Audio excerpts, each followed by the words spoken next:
And welcome to today's webinar.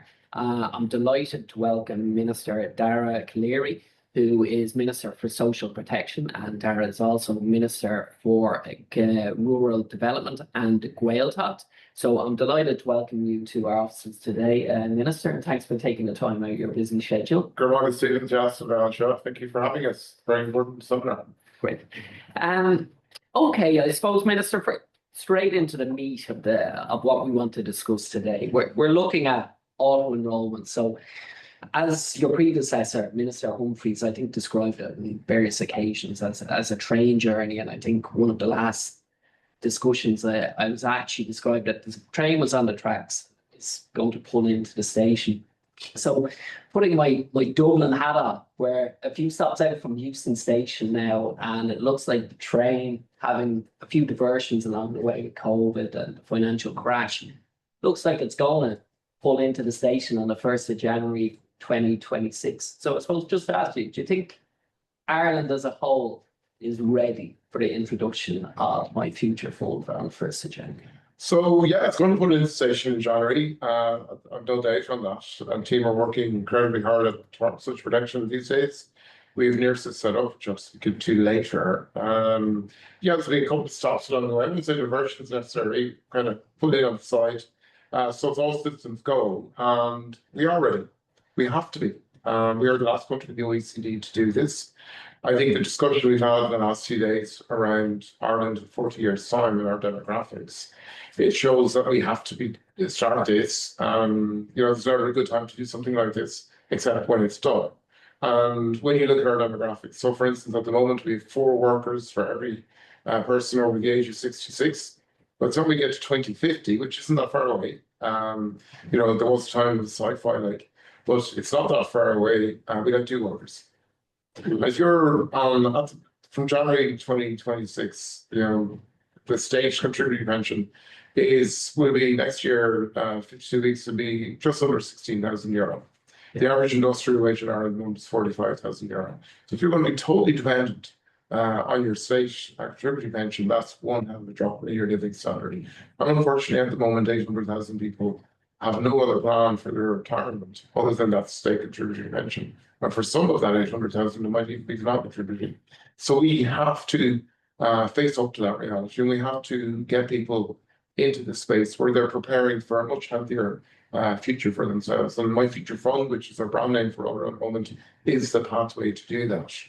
And look, there will be teething problems.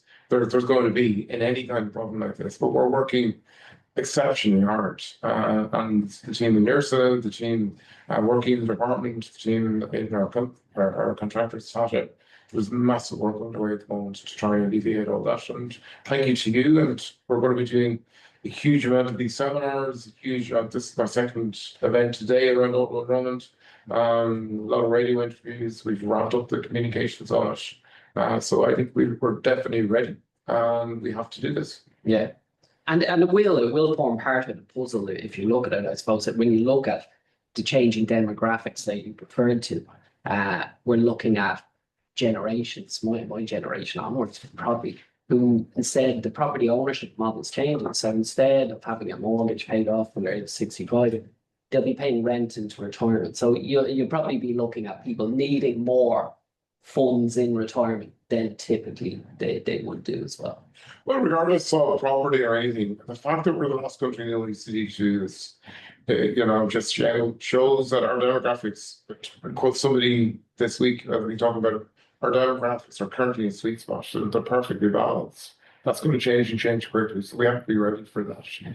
The state pension is still going to be the bedrock of our pension system, and I think it's very important that we emphasize that. But as I said, even if you look at 2025, if you go from 45,000, which is the average industrial wage, down to maybe 16,000, I think that is a 30,000 gap. And no matter whether you're property or you're paying rent, no matter if you're day-to-day expenses, that means you can choose to have a comfortable retirement through MyFuture Fund, through putting that money aside now, or you can have a very challenging retirement. I think by the time you get to retirement, after 40 or 50 years of work, you're entitled to comfort. So that's what ultimately MyFuture Fund is, beginning that journey for you. even though at the age of 23, you might think, 66 is a long time away. I assure you, it goes very quickly, as we all know, and it will catch up on you. And putting that money aside now, your employer's putting money aside, as the state are putting money into it, it means that your retirement will be a lot more comfortable than it otherwise would be. Okay.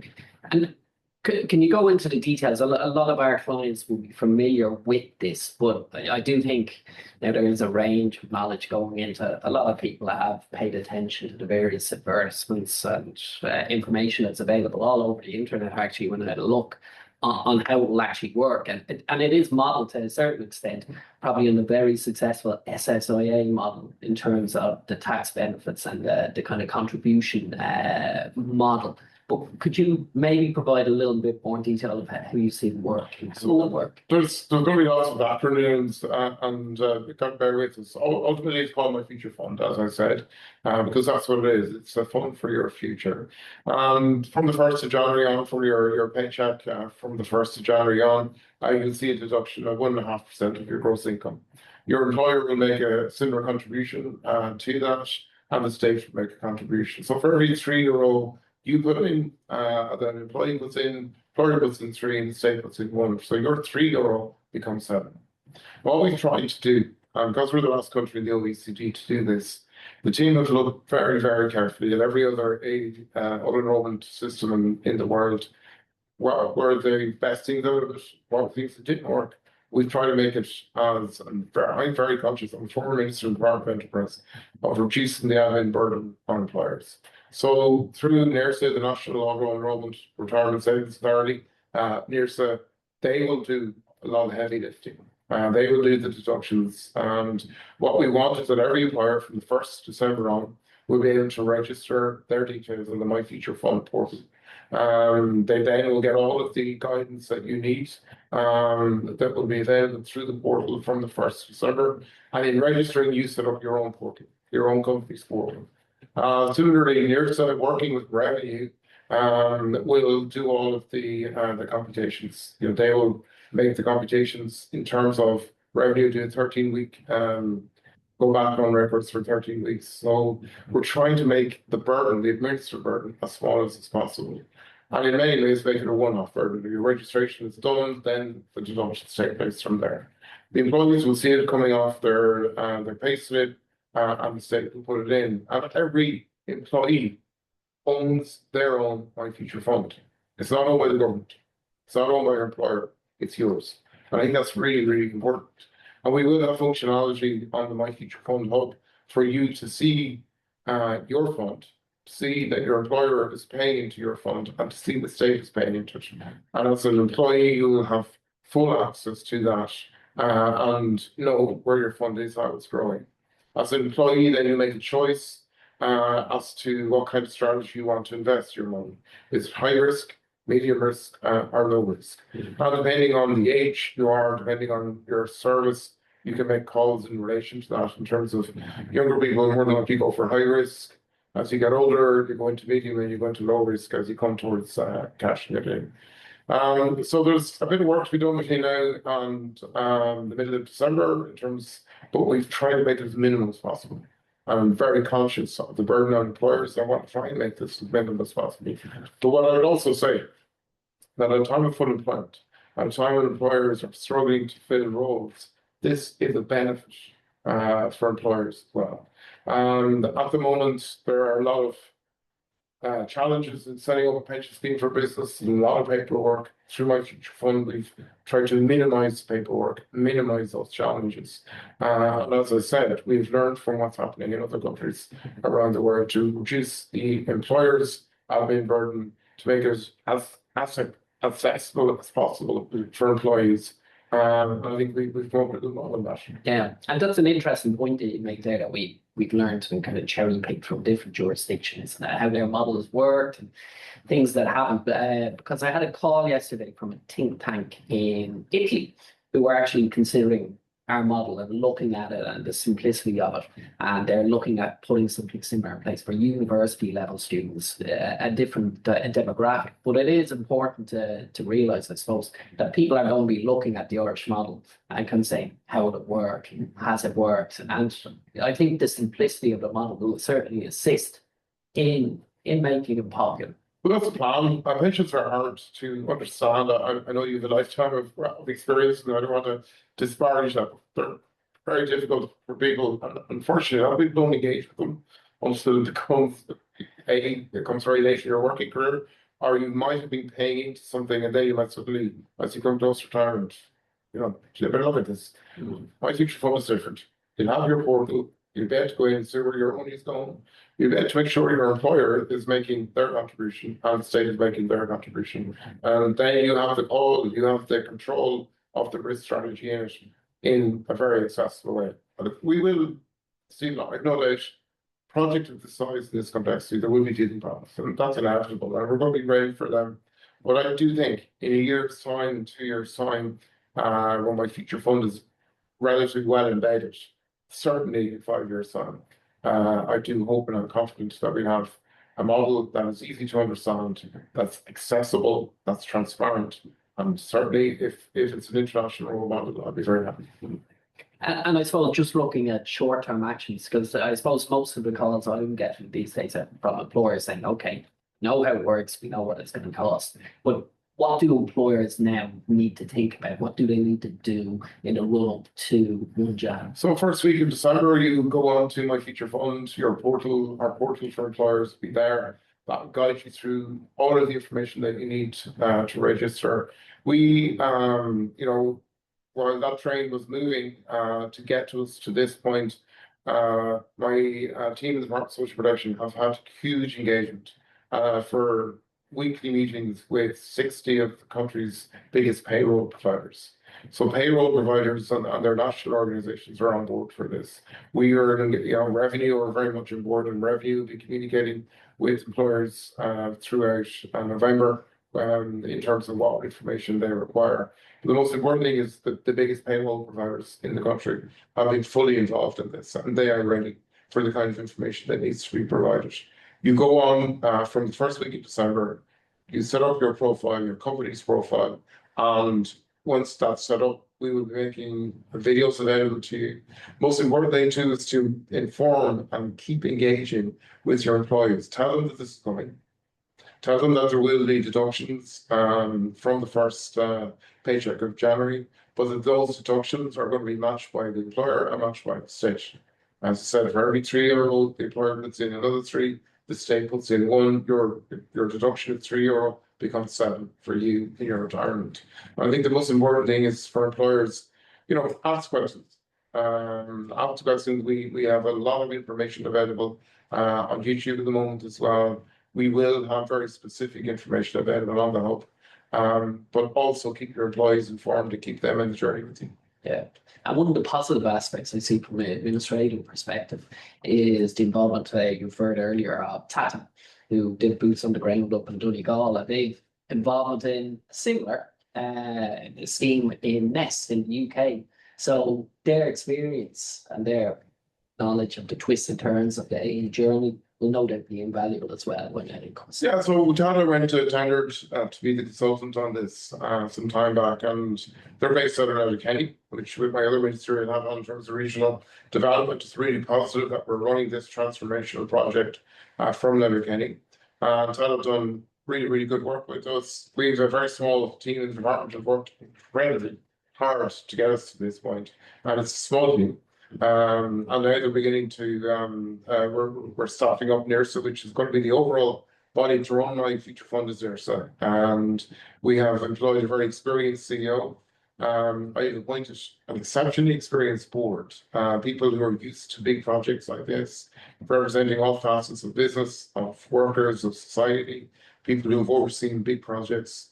And certainly there's good energy in NERSA at the moment as new people are coming on board with all of the skills, with all of the practical experience. So, there's a really lot of pieces, as you said earlier, of this jigsaw coming together right at this point and right on time to deliver this. So we've gone for experience. We have that in Tata. We have that in the board of NIRSA. We have that in the management team of NIRSA. We've gone for not just experience in pensions, but experience in delivering big projects such as this. And there's so many bits of this machine. And I think we've the skill set placed to do it. Yeah. And well, the most important people in the whole system are going to be the employees, the participants. So what impact do you see on them next year when it kicks in?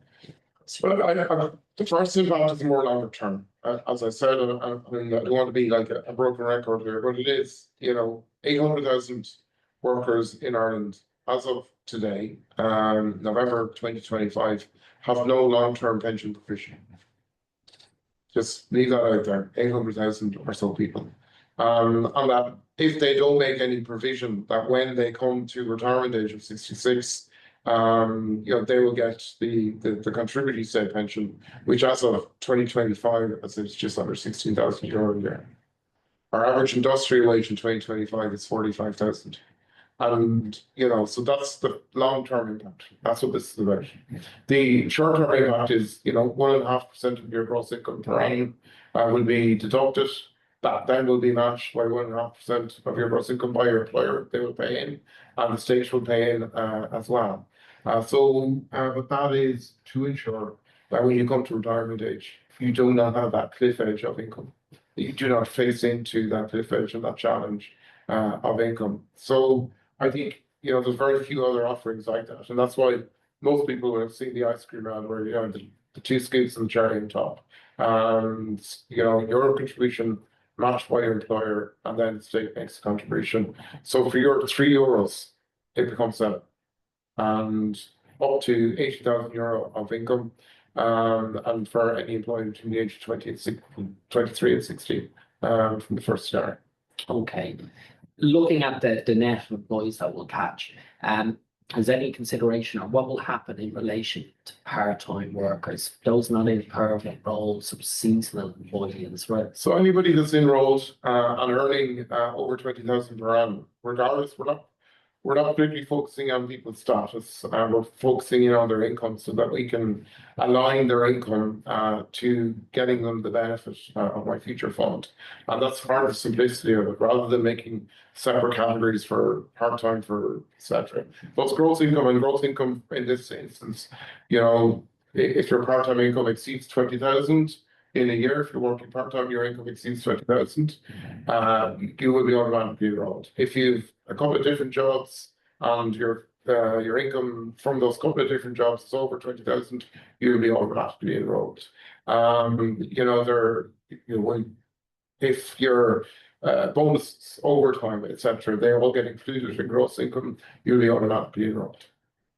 So I think we are trying to say to people make it as simple as possible, make it as clear as possible. But everybody who is in payroll situation from their employer who has not got a pension and is linked to that payroll will be automatically enrolled. Okay. Can I ask, probably one of the most bones of contention that I see on not a daily basis, but from time to time, would be with those who are self-employed. And is there any thought about, at the moment, that they're excluded from MyFuture Fund? Is there any thought on including them at some point? So look, what we're doing at the moment is we're getting to a launch phase. And, as I come back to that point of simplicity, we working with revenue, we can pretty much identify the 800,000 or so through payroll. When it comes to self-employed, it's harder to do because the nature of self-employment. So firstly, in pay, if they pay themselves differently, they may not pay themselves weekly, may not pay themselves at all. They have different methods.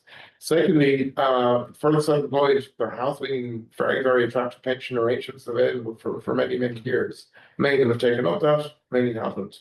So the tax relief and that kind of support and that encouragement, that continues for the self-employed. The overall, an overall point I would also make is that we are launching MyFuture Fund in this particular phase. This is the launch. There will come a time, to go back to your train analogy, we might add on a e-card with different benefits. Once we get launched, once we get through the initiation phase, but that ultimately And once we get launched, NIRS to take over. NIRS are going to be an independent board on this, and that's really important. Government will not be interfering in this, and NIRS will make the calls to make sure that MyFuture Fund remains attractive and remains relevant, that it produces good investment returns in an efficient manner. So, at some point, they may decide to look at expanding it out to self-employed. But in this phase we're in, we're getting that train into the station with the 800,000 people who are directly employed in mind. Okay, great.